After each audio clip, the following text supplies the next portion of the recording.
Hi, I'm Jason Gorber for ThatShelf.com, and we're here to talk about Cry Macho, the latest film from Clint Eastwood. Big shelf. Okay, so let's just get this off the sort of base right here. Just sort of jump in. I guess he's 91 years old and Clint Eastwood's still making movies. And it feels creaky and it feels kind of weird. And it feels that he's just sort of hunchbacking his way through the film. And yet there's something so charming, so engaging with just watching this icon sort of traffic in this story of an old beat up cowboy who goes down to Mexico to rescue this kid, that I couldn't help but just be like amused and charmed that he's making this kind of film. It's very simplistic in terms of its narrative. It softens all of the edges off, so it doesn't really matter. The storyline is essentially of his former boss, played by Dwight Yoakam, God bless Dwight Yoakam, who sends him on this sort of mission to rescue his son, who's apparently being abused. He drives, it's 1979, so he drives down with a border which looks very different than contemporary borders. He gets there, he meets the mom, who's kind of like sort of a psychopath, living in this mansion. The much younger woman, tries to seduce Clint Eastwood. And then he goes off, finds the kid, and they kind of make their way back. Along the way, he goes into a cantina, finds a much more relatively age-appropriate woman with her brood. And you sort of feel these family connections as this sort of grizzled old guy, this former cowboy, is sort of adopted by this small community who really enjoys that he's actually kindly to animals, and he becomes a sort of pseudo-veterinarian. It's weird, like narratively, you're just like, what the hell am I watching? And yet, you're basically watching sort of a living monument sort of walk through the frame. That he's just bringing everything that he's had for decades and decades, 6-7 decades of cinema and television. He's just bringing that iconography to the screen. And so every time that, something happens, that he clenches his fists, and this again, 90-year-old, a man in his 90s punching this young guy and catching him unawares. You just kind of believe it. You're just like, whatever. I'm just here for the ride. So yeah, as a film, it'll inevitably just be a minor footnote in Eastwood's remarkable and storied career. But there's just, again, it's like sort of hearing a story from a grandparent. And sometimes it's sort of annoying, and you're like, why am I bothering listening to this, and why do I have to do this when you're a kid? And you sort of look back fondly. It's like, this isn't a real time we're looking back fondly at this film. Yes, it's creaky. There are moments his hands are shaking when he's handing somebody something. You can sense that he's not in his youthful shape, and yet there's a sharpness to his eyes.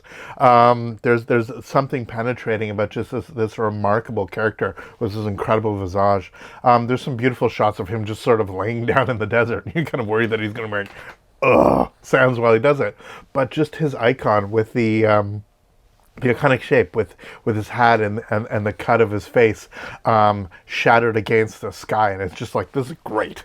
I love that I'm watching this.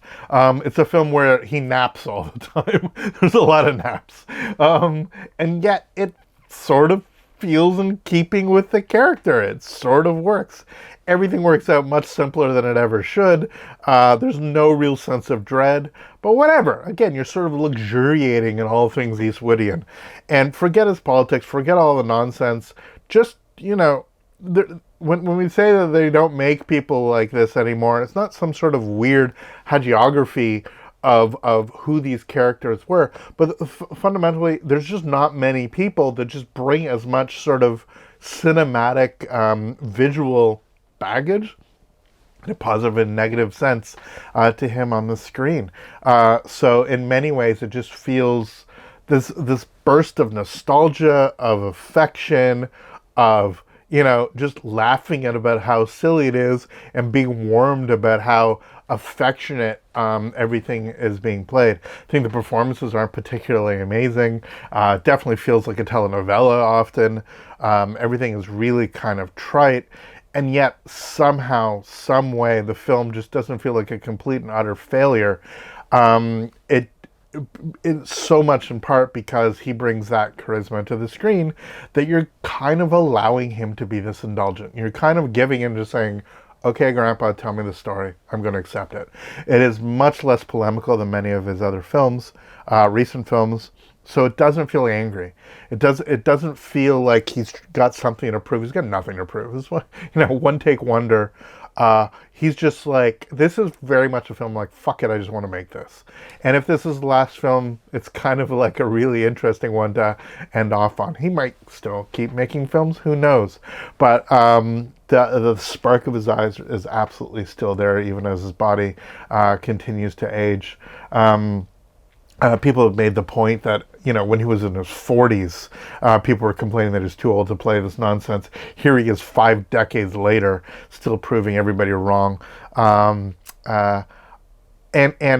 making the point that strength, that machismo, that macho is not the sort of be all and end all.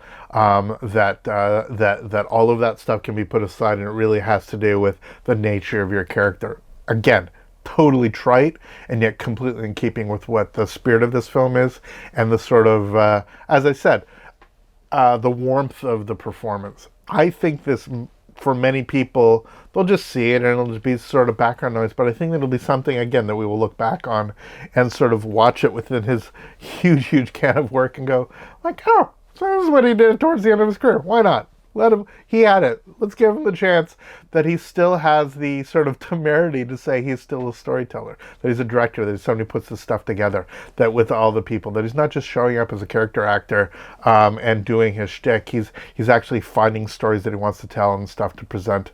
And he's got a studio in Warner that certainly feels that he owes them nothing, so they can throw him a couple bucks to make a film like this. It's not going to cost him much money. It's going to cost him a little bit to distribute, but it's going to give people an opportunity to sort of engage with this kind of cinema in a way that, whatever. Maybe it'll find some audiences to go back and dive into some of his deeper and darker stuff, or his more effective stuff.